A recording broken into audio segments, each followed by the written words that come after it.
Magandang araw mga kaklase, ako si Sam Calix Biamante, ang guro niyo ngayong umaga. Ngayon mga kaklase, gusto niyo bang maglaro? Galing! Kasi meron akong hinandang laro para sa inyo. Ang laro ito ay guess, i-guess mo yung larawan. Magpakita ko ng larawan dito sa screen at ipag-guess niyo kung ano ba ang larawan na to. Ang isagot lang niyo ay hayop, gamit o pagkain. Yan ang isasagot nyo. Wala pang iba. So, handa na ba kayo mga aking mga bata? Kung sa ganoon, hali! Kung pasensya na. So, anong larawan ang nakita nyo? Oo, ito ay isang hayop. At ito naman, ano naman ito? Tama, ito ay pagkain. At ito naman, galing! Tama, ito ay hayop. Ano naman ito? Pagkain. Magaling. At ito naman? Oo nga, tama, gamit. At ito naman?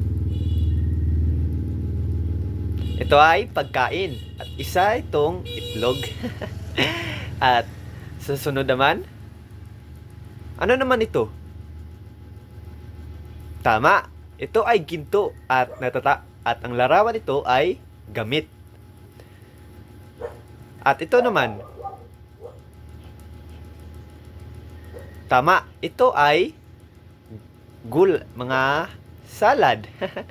At ito ay pagkain. Ano naman ito? Ito ay pagkain. Tama. Ito naman. Tama, ito ay gamit. Ano naman ito? Tama, ito ay gamit. At masasagutin natin ito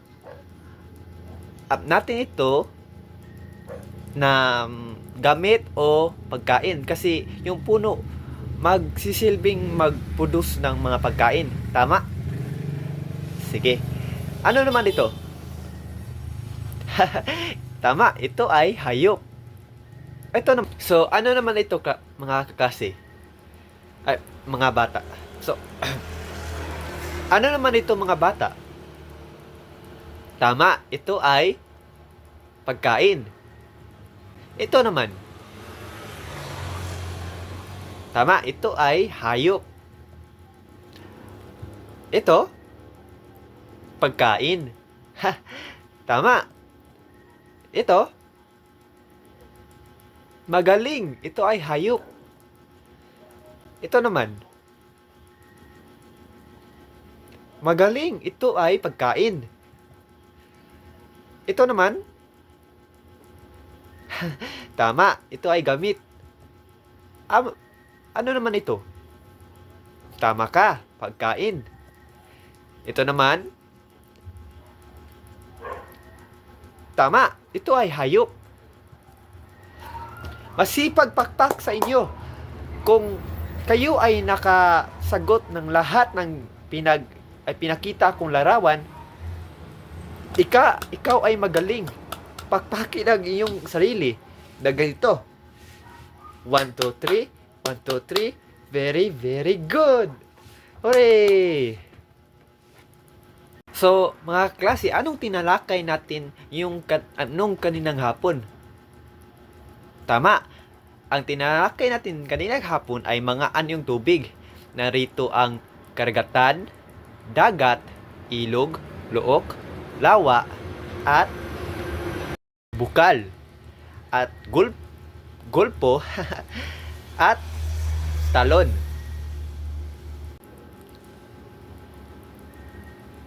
Ngayon na talakay natin ang na-discuss natin yung kaninang hapon, magbibigay ako ng pre-assessment para sa inyo. So, ang pre-assessment, pasensya na, kumuha kayo ng papel at isagot at piliin ang titik ng tamang sagot. Isulat lang niyo sa papel ang iyong sagot. At pagkatapos, i-post nyo ang video kung magsasagot na kayo. At i-play ang video kung natapos na niyo. At pagkatapos, itago nyo na yung pre-assessment kasi babalikin natin yan pagkatapos sa ating lesson. Sige.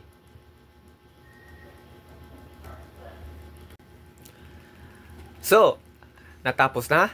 Magaling! Ngayon, umaga, ang objectives natin ngayon ay natutukoy ang iba't ibang uri ng anyong lupa sa Pilipinas. At ikadalawa, naiisa ang mga produkto at yamang nagmumula sa bawat anyong lupa. At ikatatlo, napahahalagahan ang wastong paggamit at pangangalaga sa mga anyong lupa bilang pinagkunan ng produkto. Burol. Ang ganda ng burol, no? Para silang mga tsokolate. So, burol, anyong lupa na mas maliit at mababa sa bundok. Ang produkto at yaman nito ay agrikultura. Ang mga lambak sa pagitan ng mga burol ay madalas na ginagamit sa agrikultura kung saan nagtatanim ng iba't ibang produkto tulad ng gulay, palay, tambak at tabako, bani at mais. Ang mineral naman ito ay ang mga burol tulad ng iba pang anyong lupa ay posibleng mayaman sa iba't ibang mineral tulad ng ginto, tadso, apog at asbestos na maaring minahin.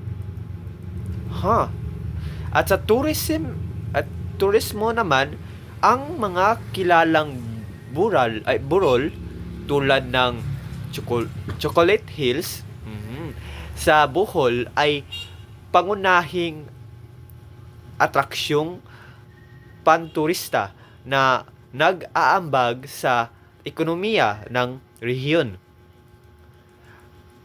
Halaman at hayop. Sa halaman at hayop naman, ang mga burol ay tahanan din ng iba't ibang uri ng halaman at hayop na bumubuo sa yamang gubat ng bansa. Bundok. Ito ang litrato ng larawan ng bundok. Ang bundok naman, matambok at mataas na anyong lupa. Produkto at yaman dito ay halaman at kagubatan. Troso means nara, mahogany, molave. Pasensya na, hindi ko to nalaman yung itong pangalan na to. Pero kung nalaman nyo ang pangalan at pagbasa ng pangalan molave, so magaling. Sa uling naman ay mula sa kahoy. Ratan at huway. Sunod, walls, tambo, mula sa tambo. At mga halaman, kamot, lagundi, sabong, organo. At meron pang mga prutas, mangga sa kabundukan at bayabas, duhat at santol. Yamang tubig sa sa kabundukan, bukol o spring water, malinis na ilog sa sapa at sapa. Talon means pinagmumulan ng tubig. Ang yamang mineral naman dito ay meron silang ginto, pilak, tanso, nickel, uling for coal, and limestone for pang saminto. Yamang hayop dito ay usa, baboy, ramo, ibon, meron itong kalaw, maya, lawin, at insekto naman dito ay meron silang kulig, lig, tutubi, pulot, at mga produktong agrikultura naman dito ay meron silang kape, as in banquet coffee, and tesa, at gulay. Meron silang repolyo, carrots, patatas, sayote, at meron silang root crops, kamote, gabi, at mga iba pa. Well, hindi pa iba, pero ito ang ilang mga produktong agrikultura. Ito ay isang bulkan, at ang pangalan ng bulkan ito ay isang mayong bulkan. Nakita naman nyo ang mayong bulkan? Ako hindi rin eh. Pero kung kayo ay dating dyan, takunan ng inyong kayo ay magaling. So, bulkan, ito ay isang uri ng bundok. Ito ay maaaring magbuga ng gas, apoy, o mainit na putik. At maaaring sumabog. Ang produkto at yaman dito ay likas na yaman mula sa bulkan.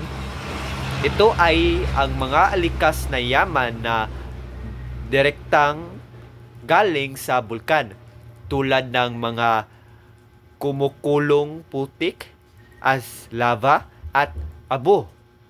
Ang mga mineral naman dito ay maraming lugar na may bulkan, tulad ng Zambales at Bulacan ay mayaman sa mineral na yaman tulad ng nickel, chromite, at copper. Ang iba pag mineral na makikita ay ginto, apog, at tanso. Sa agrikultura naman nila agrikultura na produkto, ang matatabang lupa na dulot ng mga bulkan ay magpapalago ng iba't ibang agrikultura na produkto sa Bicol region. Agrikultura na produkto ang matatabang lupa na dulot ng mga bulkan ay nagpapalago ng iba't ibang agrikultura na produkto sa Bicol region. Halimbawa, kabilang dito ang abaka, niyog, at palay. Sa ibang lugar, kasama ang mga produkto tulad ng mais, kamote, at bawang. Bawang. Yaman ng kagubatan dito ay ang mga lugar na malapit sa bulkan ay maaari ring magkakaroon ng yaman mula sa kagubatan tulad ng yantok at tiger grass.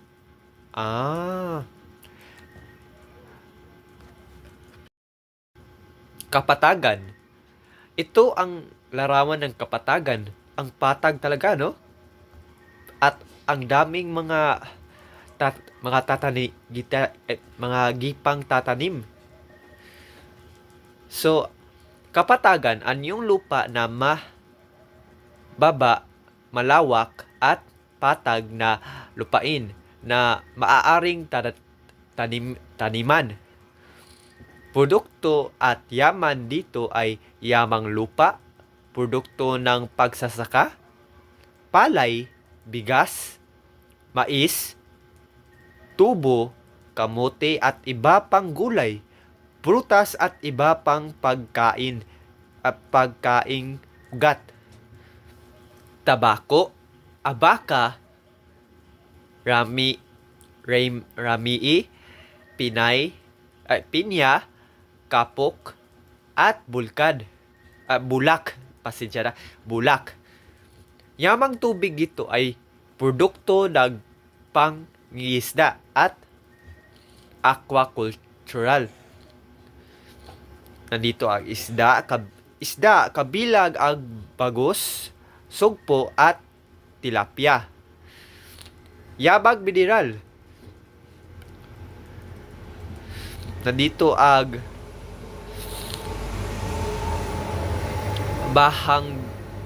bahangin, luwad, madikit na lupa na ginagamit sa paggawa ng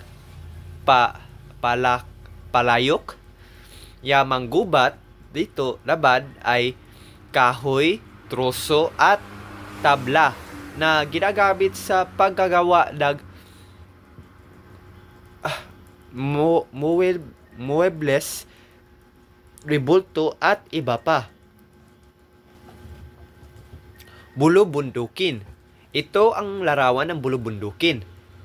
Ang bulubundukin ay hanay ng magkakarugtong at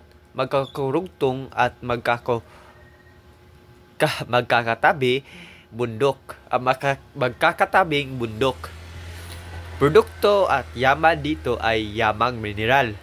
Ang kabundukan ay bayabad sa iba't ibang deposito ng mineral na mahalaga sa ekonomiya. Nandito ang ginto, tanso, bakal, nickel,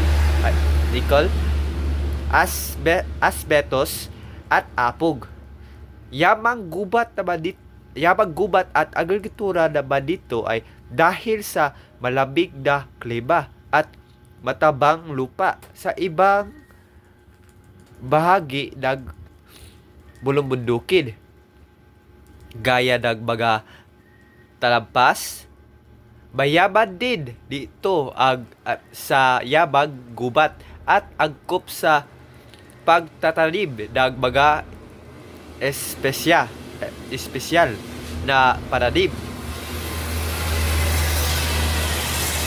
gaya ng mga gulay tulad ng sa Cordillera Administrative Region. Na dito strawberry, kape, kakao, ilang uri ng puno at halaman na ginagamit sa paggagawa ng kahoy, tela at iba pang produkto. Mga kaibang hayop at ibon na matatagpuan sa kagubatan ay mga kakaibang hayop at ibon na matatagpuan sa kagubatan din. Turismo at enerhiya. Bukod na material na yaman, ang mga bulubundukin ay nagbibigay din ng mga hindi nasasalat na yaman. Pinagkukunan ng enerhiya ang geothermal at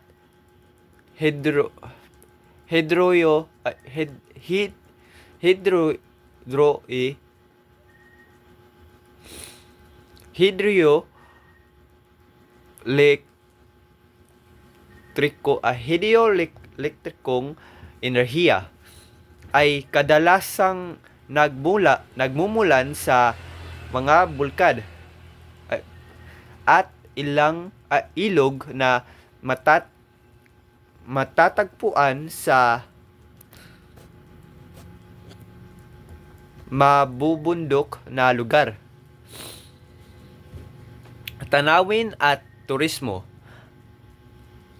Ang mga magandang tanawin at natatanging puok sa kabundukan ay umaakit ng mga turista na nagbibigay ng kita at trabaho sa lokal na komunidad. Kultura at tradisyon. Ang mga rehiyong bulubundukin tulad ng Cordillera ay mayaman sa katutubong kultura, tradisyon at mga gawaing kamay na bahagi rin ng kanilang yaman.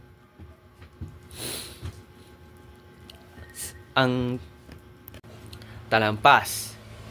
Ito ang larawan ng talampas. Ang talampas ay patag na lupa na sa itaas ng bundok. Yamang mineral dito ay agrikultura, pangunahing hanap buhay. Dahil patag ang ibabaw ng talampas ng mga ito ay angkop sa pagsasaka. Karaniwang itatanim dito ang mais, trigo, palay, gulay, repolyo, patatas, karot, at sa prutas, mansanas, ubas, citrus o citrus, depende sa lokasyon. Pag-aalaga ng hayop, malawak na pastulan na sa talampas, kaya karaniwang inaalagaan ang baka, tupa, kambing at kabayo. Yamang gubat naman dito ay sa ilang talampas, lalo na sa tropiko, matatagpuan ang kahoy, nara, kahoy na dito ang nara, muhogani at BP. Sa halaman para sa gamot at buhay ilang. Yamang mineral naman dito ay maraming talampas ng mayaman sa mineral dahil sa pag-angkat ng lupa, maaaring matagpuan ang ginto, tanso, uling, bauxite at iron ore. Yamang turismo naman dito, maraming talampas ang sikat na destinasyong panturista dahil sa malamig na klima at magandang tanawin. Hiking, camping, nature tourism. Halimbawa sa Pilipinas, talampas ng Bukidnon.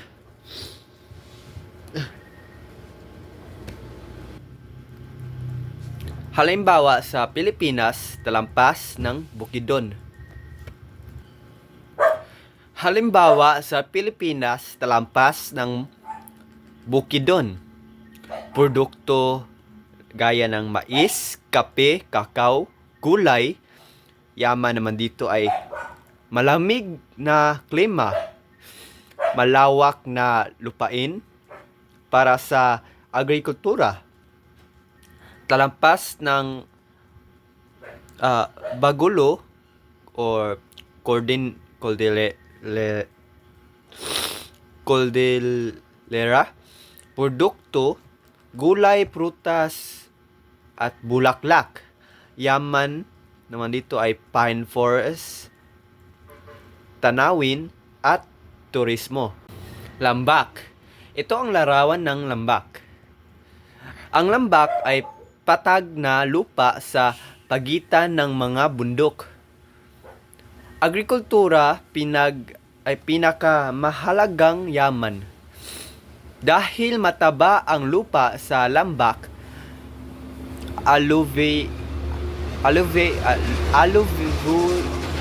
alluvial soil, ito ay isang alluvial soil, sagana ito sa mga tanim.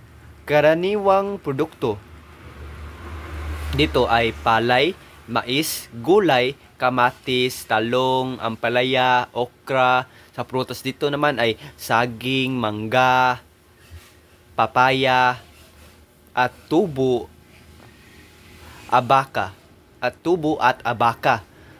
Tubig mula sa ilog. Dahil nasa pagitan ng kabundukan, dumaloy dito ang mga ilog na nagbibigay ng patubig sa bukirin, lamang isda gaya ng tilapia, carp, bangus, depende sa lugar. Pag-aalaga ng hayop. Ang malawak at patag na lupain ay angkop sa baka, kalabaw, kambing, manok. Yan ang mga malawak ay mga lupain mga pag-aalaga ng hayop. Nandito naman ang yamang likas na matatagpuan sa lambak. Matabang lupa, malinaw at saganang tubig, ilog, likas na tanawin at klima na angkop sa agrikultura, turismo. Turismo naman ay sa ilang lambak may mga tinanim at bukirin na pwedeng pasyalan, mga ilog na pwedeng rafting o sightseeing. Halimbawa sa Pilipinas, lambak ng Cagayan. Produkto, palay, mais, tabako, gulay, prutas. At sa yaman naman nila, pinakamalaking lambak ng bansa. Mayamang lupa, malaking ilog. Lambak ng Agno, Pangasinan. Pasensya na. Lambak ng Agno, Pangasinan. Produkto, palay, gulay. Yaman naman dito ay malaking patubig mula sa Agno River. Baybayin. Baybayin ay isang anyong lupa na sa tubig ng dagat. Tabi ng dagat. Pasensya na. Anyong lupa na sa tabi ng dagat. Mga produktong mula sa mga baybayin dagat ay isda at produkto dagat. Pasensya na. So, narito ang isda at produkto dagat. Danggit, pusit at bagoong mula sa mga lugar tulad ng Bulinaw at Lingayen. Mga magsasaka at mangingisda, bigas, niyog, mais at iba pang ani mula sa mga baybaying lugar. Mga likas na yaman ng baybaying lugar,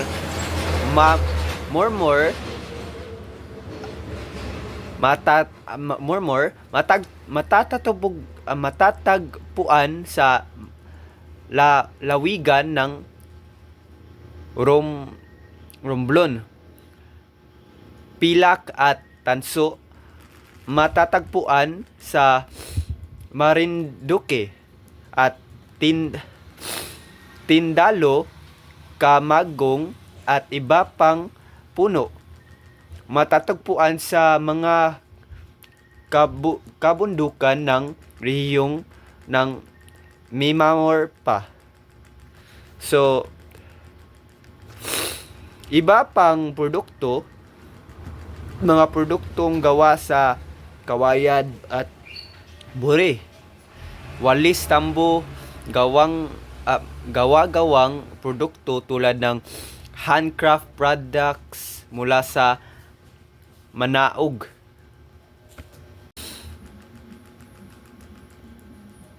At mahalagang paalala, ang ang parilalang baybayin ay mayroong dalawang kahulugan.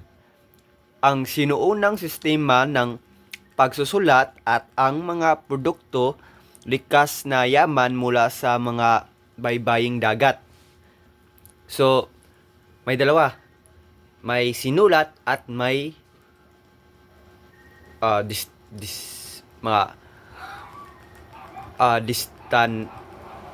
destination. Pulo. Ang larawan sa pulo ay nandito, at pulo ay maliit na anyong lupa na napapaligiran ng tubig. Yamang dagat pinakamahalagang yaman. Dahil napapaligiran ng tubig ang pulo, saguna ito sa isda gaya ng tilapia, bangus, tuna,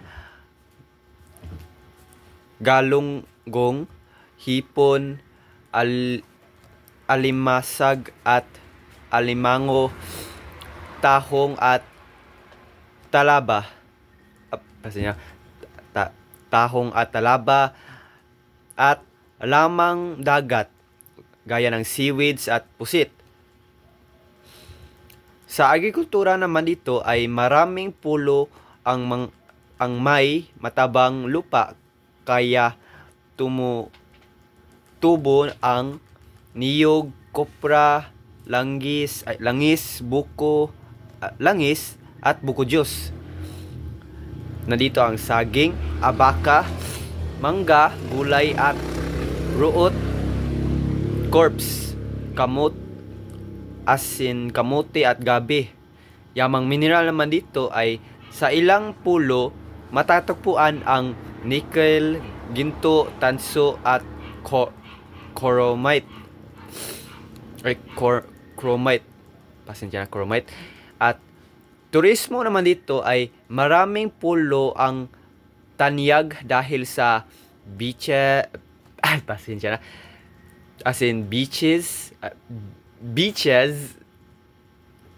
coral reefs, diving sites, natural attraction, talon, bahanginan, tanawin. Yamang gubat naman dito ay kung may gagubatan ang pulo, matatagpuan ang kahoy, yamang halaman, gaya ng herbal, ornamental plants, at buhay ilang. Halimbawa sa Pilipinas, Palawan, produkto dito ay niyog, dagat, tuna, hipon, at seaweed. Sa Yaman naman, nickel, turismo, coral reefs. At Siargao at Cebu, produkto dito ay niyog, prutas, at yaman dito ay pangingisda at turismo. Sa Batanes naman ay produkto, root crops, baka, isda, at sa yaman naman nila ay tanawin at yamang kultura. Ngayon, gusto ko makikinig sa inyong mga idea. Isulat niyo ang inyong idea sa isang papel dito sa screen, dito sa gipakita kong screen. Magbigay lang kayo ng mga produkto na nakukuha sa mga anyong lupa.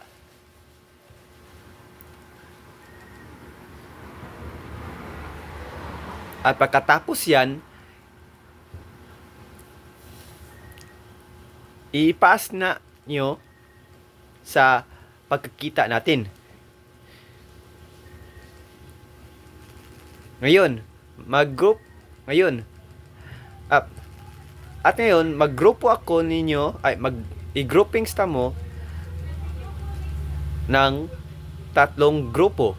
Magbigay lang kayo ng 3 grupo. Magbigay kayo ng litrato sa akin at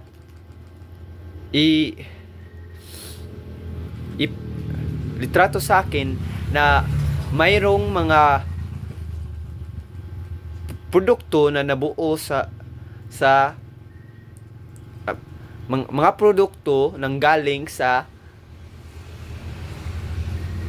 anyong lupa na ipaglarawan nyo. At ipass nyo rin yan sa pagkakita natin. So, ngayon na babalik tayo sa ating pre-assessment,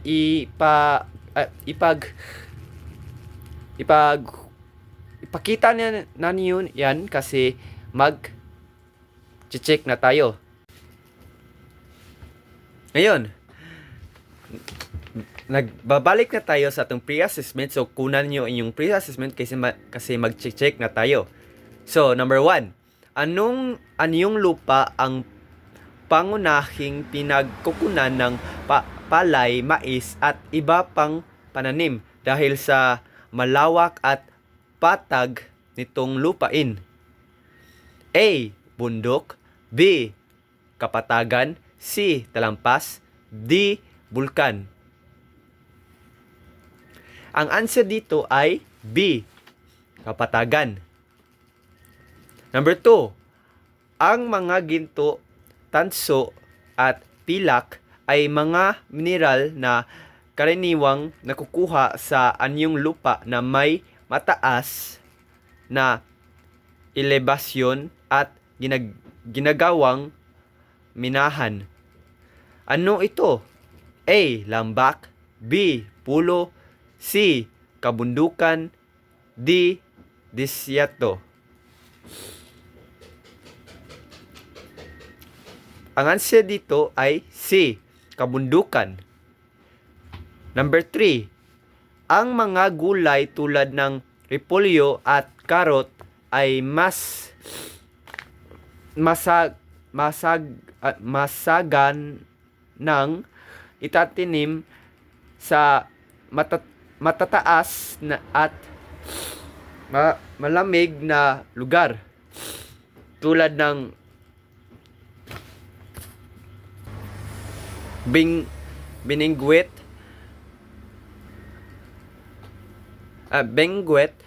Anyong lupa ang madalas na tinutukoy rito? A. Baybayin. B. Bulkan tulad ng Mount Apo. C. Mataas na talampas. D. Burol tulad ng Chocolate Hills.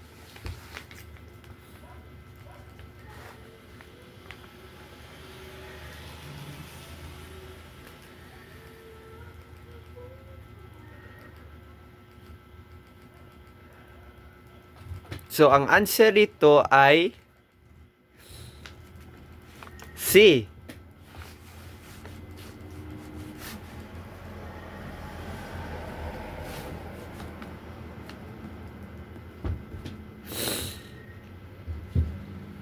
Ang answer dito ay C.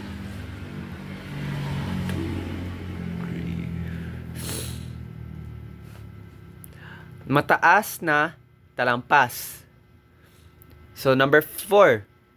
Alin sa mga sumusunod ang pangunahing produkto o likas na yaman na nakukuha mula sa isang bulkan? Halimbawa, taal o mayon kapag ito ay tahimik na? A. Asin. B. Geothermal energy. Enerhiyang heteromal. C. Langis. Or D. Marmol. Ang answer dito ay B. Geothermal energy o enerhiyang heteromal.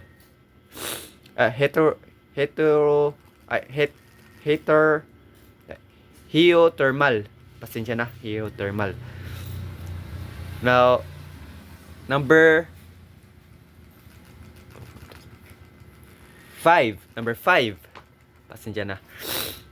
Pasensya na sa aking pre-assessment na walang numero kasi nakalimutan ko ipagbutang ang numero. Kayo lang magbutang sa numero para trace up natin ang ating pre-assessment. So, nasa na tayo? 5. Number 5. Pasensya na mga kaklase. Okay, 1, 2, 3, 4, 5. Okay. Ang lambak as in valley ay isang patag na lupain na sa pagitan ng dalawang bundok o burol. Ayong uri ng produkto ang karaniwang ipinagmamalaki sa malalaking lambak tulad ng Cagayan Valley. So, A.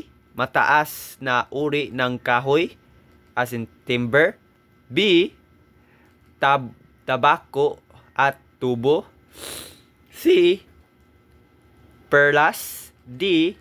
Apoy o acid bato. So, anong answer dito? Ang answer dito ay B. Pasensya na, klase. Ang answer dito ay tabako. B, tabako at tubo. At sa number 6 naman ay ang bahangin, graba at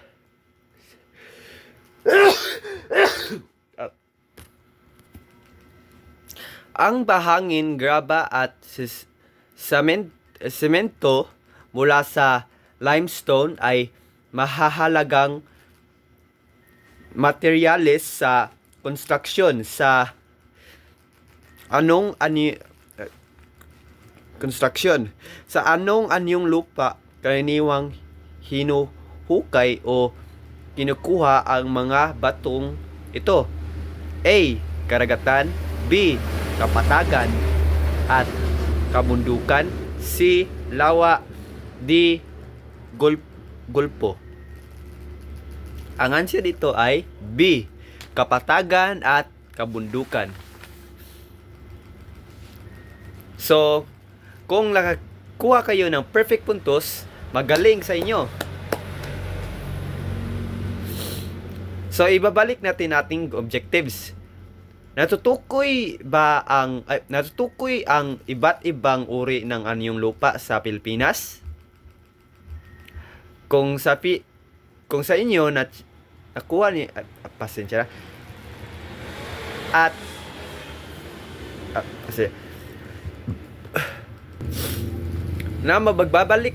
ngayon nagbabalik na tayo sa ating objectives.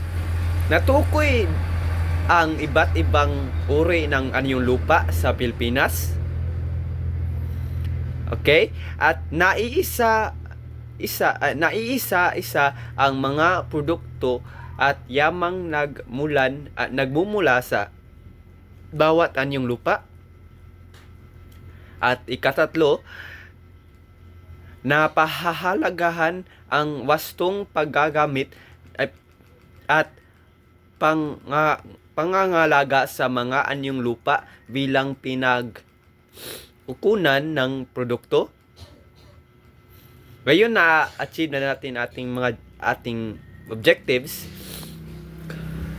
Pagbigay ako ng assignment. Meron akong mga assignment. Meron akong mga questions dito. Ano ang isang bagay na natutuhan mo mula sa paksa natin ngayon? Isulat lang yan kasi isulat na yung sa papel kasi atin yan akin yang tatanawin kapag kayo ay